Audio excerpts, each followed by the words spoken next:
Hi friends, तुमच्या सर्वांचं स्वाद रेसिपीमध्ये अगदी खूप मनापासून स्वागत करते। 31st जवळ आला म्हणलं की नॉनव्हेजच झालं पाहिजे, पण जे नॉनव्हेज खात नाही त्यांच्यासाठी काय, तर त्यांच्यासाठी आज आपण पनीर बिर्याणी करणार आहोत। अगदी नॉनव्हेजला सुद्धा मागं सारली इतकी टेस्टी ही पनीर बिर्याणी तयार होते। त्यासाठी मी अर्धा किलो बिर्याणीचा तांदूळ घेतलेला आहे आणि तो 25 मिनिटं ते 20 मिनिटं असाच पाण्यामध्ये भिजत ठेवायचा, त्यामुळे तो छान फुलतो, एकमेकाला चिटकत नाही आणि आपल्याला जसं बिर्याणीला भात हवाय तसा तयार होतो। आता मी अर्धा किलो बिर्याणी करणार आहोत, त्यासाठी मध्यम आकाराचे 5 कांदे घेतलेत आणि मध्यम आकाराचे 5 टोमॅटो घेतलेले, ते बारीक स्लाइस करून घ्यायचे। पनीर बिर्याणी करणं हे थोडंसं किचकट जरी असलं तरी सुद्धा ते आपण अगदी आज सोप्या पद्धतीने कशी करायची ते पाहणार आहोत। सोबतच पनीर भातामध्ये मेल्ट होऊ नये त्यासाठी खूप साऱ्या टिप्स आणि ट्रिक्स सांगणारे, सो व्हिडिओ शेवटपर्यंत पाहायचा आहे। प्रत्येक वेळेला नॉनव्हेजच केलं पाहिजे असं काही नाही, आपण काही पदार्थ इतके छान आहेत शाकाहारीमध्ये की नॉनव्हेजला टक्कर देतात। जर प्रथमच तुम्ही माझा व्हिडिओ पाहत असाल तर चॅनलला सबस्क्राइब करायचं आहे, जेणेकरून नवीन येणाऱ्या व्हिडिओचे नोटिफिकेशन सर्वात प्रथम तुम्हाला मिळेल। आणखी कोणत्या प्रकारच्या रेसिपी पाहायला तुम्हाला आवडतील त्यासाठी कमेंट्स बॉक्समध्ये कमेंट्स करायचे। सोबतच जर तुम्हाला माझे व्हिडिओ आवडत असतील तर तुमच्या मित्रपरिवारामध्ये नक्की शेअर करायचा आहे। आता आपला कांदा चिरून झालाय, याच पद्धतीने मी टोमॅटो सुद्धा बारीक स्लाइस करून घेते। बिर्याणी म्हणलं की त्यामध्ये टोमॅटो आणि कांद्याला चिंगूसपणा करायचा नाही, तरच आपली बिर्याणी खूप छान आणि टेस्टी होते। नॉनव्हेजची बिर्याणी ज्या वेळेला करतो त्यावेळेला नॉनव्हेजची टेस्ट स्वतःची अशी टेस्ट असते, पण जेव्हा पनीरची आपण बिर्याणी करतो त्यावेळेला आपण पनीरला फारशी काही अशी टेस्ट नसते, त्यामुळे आपल्याला खूप छान अशी ग्रेव्ही बनवावी लागेल। तर आता आपण एक कढई ठेवलेली आहे गॅसवरती, कांदा आणि टोमॅटो आपले चिरून झालेले आहेत। आता आपण भात करून घेणार आहोत, तर जे तांदूळ आहेत त्याच्या दुप्पट आपण पाणी ठेवायचंय आणि चवीपुरतं मीठ घालायचंय, अगदी थोडंसं जास्त घालायचंय। त्यानंतर दालचिनी, लवंग, तमालपत्र आणि शहाजिरे घातलेले आहेत। सोबत मी मसाल्याची लिस्ट डिस्क्रिप्शन बॉक्समध्ये देईन। पाण्याला उकळी आली की आपण जो तांदूळ भिजवलेला आहे तो त्या पाण्यामध्ये घालायचा आणि हा तांदूळ आपल्याला 80% शिजवून घ्यायचा आहे। राहिलेला 20% ज्यावेळेला आपण पनीर बिर्याणीला दम देणार आहोत त्यावेळेला 20% तो शिजला जातो, त्यामुळे आत्ताच 100% भात शिजवून घ्यायचा नाही, नाहीतर मग तो खूप गिर होतो आणि तांदळाचे आपले तुकडे पडतात, असा अख्खा तांदूळ राहत नाही। आता या तांदळाला भाताला उकळी येते तोपर्यंत आपण पनीरला थोडेसे काही मसाले लावून घेणार आहोत, त्यामुळे पनीर आपलं आणखी टेस्टी होईल। ते पीस जे आहेत पनीरचे ते सुद्धा टेस्टी लागतील।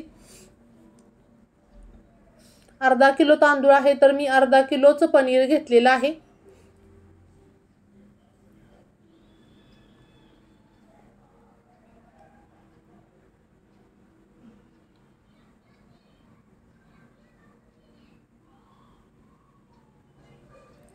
आता एक बाउल घेतलाय मी, त्यामध्ये मी पनीरचे जे पीस केलेले आहेत ते क्यूबमध्ये केले आहेत, पण जास्त मोठेही नाहीत आणि जास्त बारीकही नाहीत।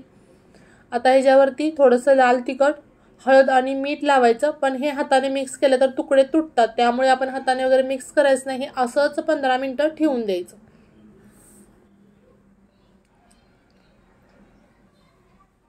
आता आपला हा भात ही शिजलेला आहे, तर मी भात आणि पाणी वेगवेगळं करून घेते। नंतर त्याच कढईमध्ये आपण तेल घालायचं,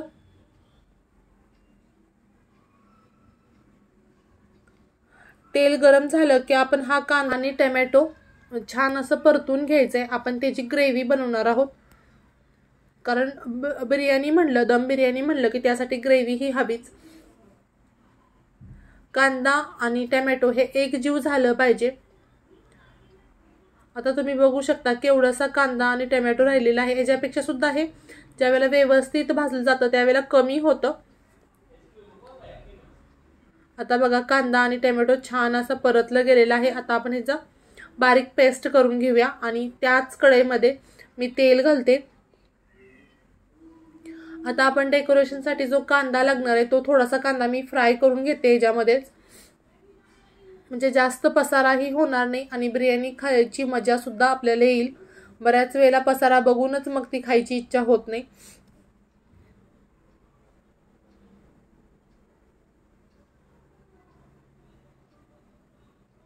अगदी कांदा घालणं ऑप्शनल आहे, नाही घातला तरी सुद्धा काही हरकत नाही, पण कांद्यामुळे एक वेगळीच टेस्ट येते. आता हा कांदा तळेल तेल आहे ना तेच आपण बिर्याणीसाठी वापरणार आहोत. त्यामध्ये मी 2 वेलची घातलेत आणि 2 ते 3 लवंगा घातलेत, सोबत 1 चमचा जिरं घातले. छान तडतडलं की त्यामध्ये आपण जे कांदा आणि टोमॅटोचं वाटण केलेलं आहे ते घालायचं आणि व्यवस्थित परतून घ्यायचं. अद्रक लसूणची पेस्ट पूर्ण 1 चमचा घातलेली आहे मी. त्यानंतर 3 चमचे दही व्यवस्थित फेटून घेतलेलं आहे आणि ते सुद्धा आपण घालायचंय आणि व्यवस्थित सर्व मिक्स करून घ्यायचे. दह्यामुळे मसाल्याला थोडंसं पाणी सुटतं. आता बेडगी मिरची पावडर कलर छान येण्यासाठी, लाल तिखट घालायचे आपल्या आवडीनुसार, कमी किंवा जास्त आपण वापरू शकतो. त्यानंतर अर्धा चमचा हळद घालायची, धने पावडर 1 चमचा घालायची, अर्धा चमचा गरम मसाला, मीठ चवीपुरतं,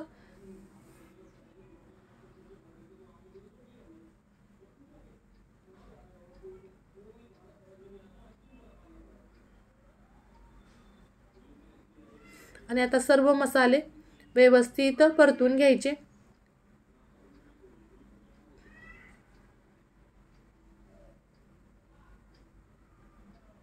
आता थोडंसं 2 चमचे मी घरात बनवलेला बिर्याणी मसाला घातलेला आहे.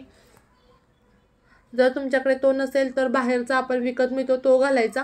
आणि मी अगदी थोडंसं अर्धा कपभर पाणी घातले जेणेकरून मसाले खाली लागणार नाहीत आणि व्यवस्थित शिजले जातील. तर तुम्ही बघू शकता मसाल्याला व्यवस्थित तेल सुटलेलं आहे. आता 1 चमचा मी कसुरी मेथी घेतली आणि हातावरती क्रश करून घेतलेले. जर कसुरी मेथी थोडीशी आपण भाजून घ्यायची, म्हणजे त्यामुळे ती पटकन बारीक होते हातावरती. आता आपण एक अर्धा ग्लास आणखी पाणी घातले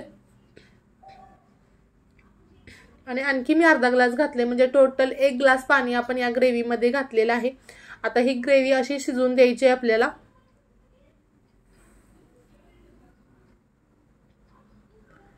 आता ही ग्रेव्ही आपली मंद गॅसवरती शिजवायची. तोपर्यंत आपण पनीर जे मसाले लावलेले आहेत थोडे बहुत ते फ्राय करून घ्यायचं. ते फ्राय केल्यामुळे आपलं पनीर जे आहे थोडंसं कडक बनतं आणि त्यामुळे ते भातामध्ये मेल्ट होत नाही. थोडं त्याच्यावरती खरपूस असं कोटिंग येतं पनीरवरती. आपण असंच जर हे पनीर घातलं भातामध्ये तर तुम्हाला त्यामध्ये एकही पीस दिसणार नाही, सर्व बारीक बारीक तुकडे दिसतील. तर ही सुद्धा टिप्स खूप महत्त्वाची आहे. आणि ज्या वेळेला तुम्ही नॉनव्हेज लोकांना ही पनीरची बिर्याणी खायला देताल त्यावेळेला त्यांना नक्कीच ही आवडेल. नॉनव्हेजपेक्षा खूप छान आणि टेस्टी ही आपली पनीर बिर्याणी तयार होते.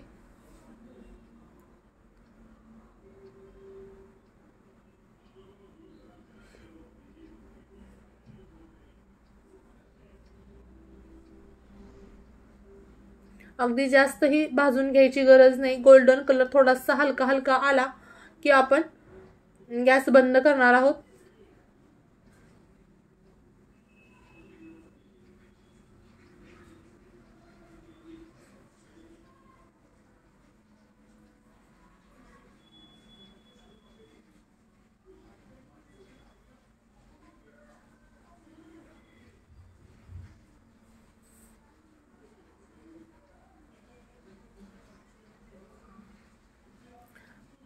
पनीरला थोडंसं आपण ज्या वेळेला तेलामध्ये टाकतो त्यावेळेला थोडंसं पाणी सुटतं जर त्यामध्ये असेल.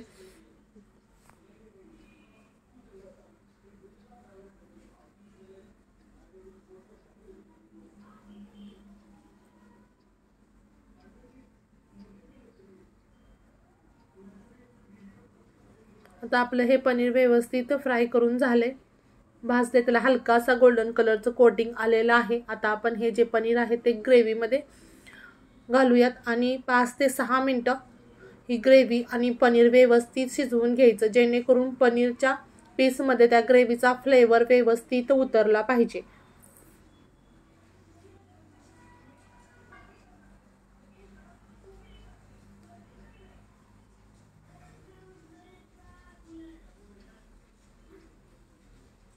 तुम्ही बघू शकता ग्रेव्हीला किती छान असा कलर आलाय, किती सुंदर दिसते आणि तितकीच ही टेस्टी आपली ग्रेव्ही झालेली आहे.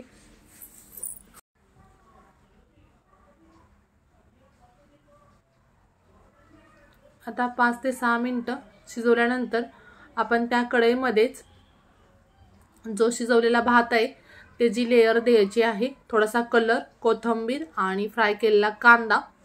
त्यानंतर सर्व भात मी याच पद्धतीने त्या भाजीवरती पसरवून घेणार आहे. कलर तुम्हाला आवडत नसेल, नाही वापरला तरी काहीच हरकत नाही.